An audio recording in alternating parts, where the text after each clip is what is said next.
Hello दोस्तों, क्या हाल चाल है। उम्मीद करता हूँ खुश होंगे।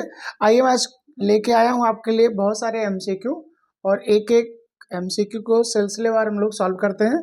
तो पहला एमसीक्यू हमारे पास है, हमने आपको बताया था और पहले ही बताया है और आज फिर बता रहा हूँ। कॉल्स इन एरियर अगर है आपके पास, क्या है? Calls in arrear. तो कॉल्स इन एरियर का जो इंटरेस्ट रेट होता है, कॉल्स इन एरियर का इंटरेस्ट रेट जो होता है वो एट द रेट कितने परसेंट होता है आपका? 10% होता है पर एनम। याद रखिएगा, पर एनम। दूसरा हमने आपको बताया था, जब आपका कॉल्स इन एडवांस हो, कॉल्स इन एडवांस हो तो उसका जो इंटरेस्ट रेट होता है वो 12% पर एनम होता है। तो कॉल्स इन एरियर का इंटरेस्ट रेट क्या है आपका? 10% per annum. And calls in advance का जो इंटरेस्ट रेट है वो कितने परसेंट है आपका? 12% है। कैलकुलेशन आपका नहीं आता एग्जाम में, लेकिन ये रेट पूछा जाता है आपसे एमसीक्यू पॉइंट ऑफ व्यू से, तो ये आप रेट को कंसीडर करके रखेंगे। चलिए हम लोग आगे बढ़ते हैं।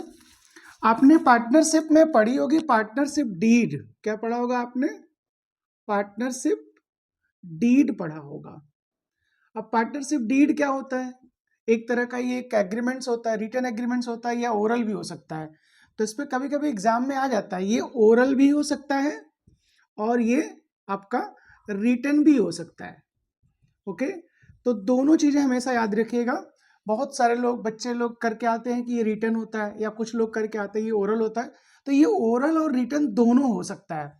भाई हमने एग्रीमेंट कर लिया, आपस में मिलजुल के अपने बातें कह ली, म्यूचुअल एग्रीमेंट, क्योंकि डेफिनेशन में म्यूचुअल एग्रीमेंट की बात करता है। तो म्यूचुअल एग्रीमेंट्स में भी ओरल, में भी आपका रिटन। ओके, अब हम बात कर रहे थे डीड का। तो डीड क्लियर हो गया, डॉक्यूमेंट्स होता है जहां पे सारे रूल्स एंड रेगुलेशन लिखे होते हैं। तो इसका एमसीक्यू पॉइंट ऑफ व्यू से क्या होगा?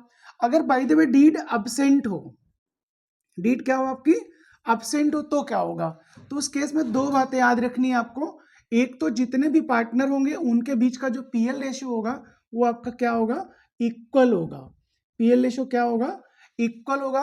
और अगर कोई पार्टनर लोन देता है, इंटरेस्ट ऑन लोन, तो ये जो लोन का रेट होगा वो 6% होगा। इंटरेस्ट का रेट क्या होगा आपका? 6% पर एनम। तो ये आपका सेकेंड एमसीक्यू हो जाता है। अब आपका थर्ड एमसीक्यू की तरफ बढ़े हम लोग, और इसी पार्टनरशिप में ही हम वो थर्ड एमसीक्यू भी लेके आए हैं आपके लिए, और बहुत ही इंपॉर्टेंट है, जिसे बहुत सारा बच्चा गलत कर देता है। डेफिनेशन में एक जगह लिखा हुआ है शेयरिंग प्रॉफिट। क्या लिखा हुआ है? Sharing profit. ओके, तो अब आप ये सोच रहे होंगे कि लॉस होगा तो क्या होगा? तो लॉस भी बटेगा, बट डेफिनेशन में शेयरिंग प्रॉफिट है। तो अगर आपसे कोई पूछे whether sharing profit and loss, तो आंसर इज नो बेटा, ओनली शेयरिंग क्या? Profit. Only sharing profit. Yes of course loss भी होगा वो भी बटेगा, लॉस भी होगा वो भी बटेगा, लेकिन डेफिनेशन में नहीं लिखा है। तो जब भी आपका इस पे एमसीक्यू की बात करेगा, इस पे क्वेश्चन की बात करेगा, तो आप हमेशा बोलेंगे शेयरिंग प्रॉफिट। तो प्रॉफिट को बांटने की बात करेगा, ना कि लॉस को। लॉस भी बटेगा बट आपका डेफिनेशन में वो इनहेरेंट है, तो आप उसको इग्नोर करके चलेंगे। तो जिस ऑप्शन में शेयरिंग प्रॉफिट होगा आप उसको लेके आएंगे। ओके, अगला एमसीक्यू हम आपके लिए लेके आए, बहुत ही बेस्ट है और बहुत ही बार एग्जाम में आता है, और एक तरह से एक कंसेप्ट बेस्ड क्वेश्चन हो जाता है। सपोज करिए आपके पास गुडविल दिया हुआ है। क्या दिया हुआ है दोस्तों? गुडविल दिया हुआ है, और वो गुडविल कितने की है? 80,000 की है। ये गुडविल कितने की दी है? 80,000 की दी है। और ये कह रहा है कि गुडविल जो कैलकुलेट किया है वो 2 ईयर परचेज है आपका, 2 ईयर परचेज है सुपर प्रॉफिट के बेस पे। 2 year purchase on the basis of किसके? सुपर प्रॉफिट के। ओके, और अगर क्वेश्चन में एक्चुअल प्रॉफिट गिवन हो, एक्चुअल प्रॉफिट आपका गिवन हो, सपोज करो 50,000, एक्चुअल प्रॉफिट कितना है आपका? 50,000। तो आपसे कह रहे हैं कि आप नॉर्मल प्रॉफिट निकालो। क्या निकालो आप? नॉर्मल प्रॉफिट निकालो। क्या निकालो आप? जो है नॉर्मल प्रॉफिट। तो इसको करना क्या है? कुछ नहीं करना है, सबसे पहले आप एसपी निकालो। एसपी इक्वल्स टू क्या होता है आपको मालूम है? एसपी इक्वल्स टू क्या होता है? Actual profit minus normal profit. ये एक्चुअल प्रॉफिट ही हमारा क्या होता है? ये हमारा होता है एवरेज प्रॉफिट। ये एक्चुअल प्रॉफिट हमारा क्या होता है? Average profit. और नॉर्मल प्रॉफिट क्या होता है? ये नॉर्मल प्रॉफिट जो होता है ये सी कैपिटल इम्प्लायड इनटू आपका होता है सी इंटू एन आर अपॉन 100। तो capital employed into normal rate of return upon 100, तो ये हमारा आ जाता है नॉर्मल प्रॉफिट। तो कंसेप्चुअली ये आप सीख सकते हैं एस पी इक्वल्स टू। अब यहाँ पे देखिए क्या हो रहा है, यहाँ पे गुडविल इक्वल टू दिया हुआ है, यहाँ पे गुडविल इक्वल्स टू दिया है कितना आपका 80,000।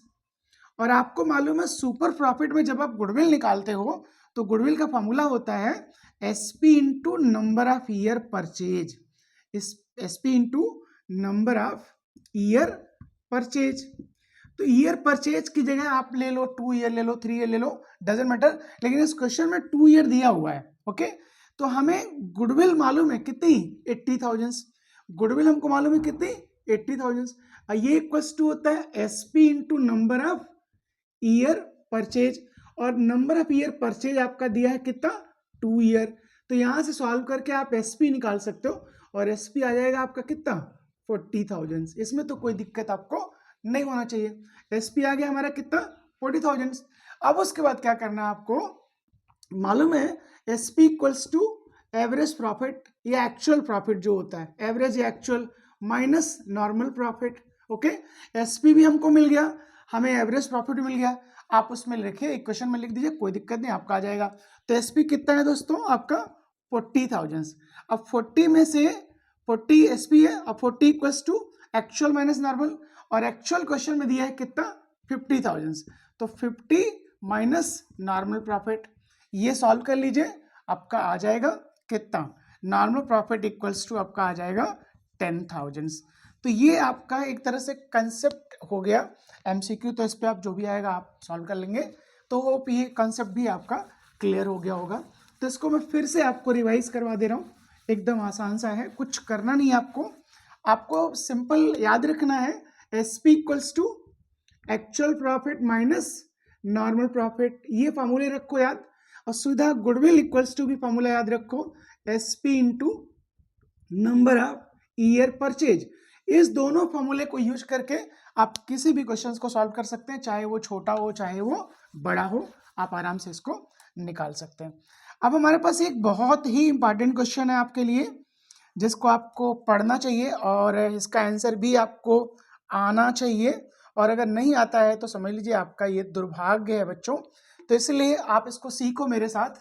हुआ क्या, सपोज करो ए और बी ये दो पार्टनर है, ए बी दो क्या है ये पार्टनर है, और इनका रेशियो 2:1 का दिया हुआ है, इनका रेशियो क्या दिया हुआ है 2:1 का। ओके, अब कोई नया पार्टनर आता है वो 1/4 के लिए आता है, सपोज करो she introducing as a new partner, ये कौन है new partner, she introducing as a new partner and they are old partner, they are old partner and she is a new partner. कह रहा है ये सी ब्रिंग्स गुडविल, गुडविल लेके आ रहा है कितना 40,000, सी ब्रिंग्स गुडविल कितना 40,000। अब ये कह रहा है कि ये जो 40,000 है इसको ए और बी ने जो बांटा है उसको 4:1 में या 3:1 में, जिसमें भी आप लेना हो ले लो, कंसेप्ट आप सीखो खाली। तो बोल रहे हैं कि गुडविल को 3:1 में बांट लिया, और आपको पता है जब कोई नया पार्टनर गुडविल लेके आता है तो उस गुडविल को हम लोग बांटते हैं किस रेशियो में, सैक्रिफाइसिंग रेशियो में। तो 3:1 इज योर सैक्रिफाइसिंग रेशियो। तो यहां तक उम्मीद करता हूं क्लियर हो गया। A and B are partners in a firm, their profit sharing ratio 2:1 and C introduces a new partner for 1/4 share and he brings goodwill 40,000 and such goodwill distributed in a 3:1 के ratio में, और ये 3:1 का जो ratio है it's called sacrificing ratio. अब ये हमारा हो गया सैक्रिफाइसिंग रेशियो, ये सैक्रिफाइस करेगा। ओके, अब आपसे बोल रहा है कि न्यू रेशियो निकालो, क्या निकालो आप न्यू रेशियो। तो कुछ नहीं करना है, ये नए वाले पार्टनर्स को यही तो सैक्रिफाइस करेंगे, ये दोनों इसी रेशियो में। तो इसका पहले निकाल लो 1/4 का क्या निकाल लो 3/4, 1/4 का क्या निकाल लो 1/4। दोस्तों जो आए ना ये हमारा सेक्रीफाइस होगा। ओके, और ये घटा दो किससे ए से, और ये घटा दो किससे बी से, आपका आंसर आ जाएगा। क्योंकि आपको मालूम है न्यू में से जब आप सेक्रीफाइस घटा दोगे, सॉरी ओल्ड में से आप सेक्रीफाइस घटा दोगे तो आपका आ जाएगा क्या न्यू रेशियो, या आपका मालूम है old ratio minus new ratio, यही इक्वल्स टू होता है क्या सैक्रिफाइसिंग रेशियो। तो दोस्तों ये one of the best habit है आपके लिए, इसको आप जरूर ध्यान रखेंगे। और इस पे हमने क्वेश्चन बना के ऑलरेडी डाला हुआ है, तो वहां भी इसको आप देख सकते हैं। ओके।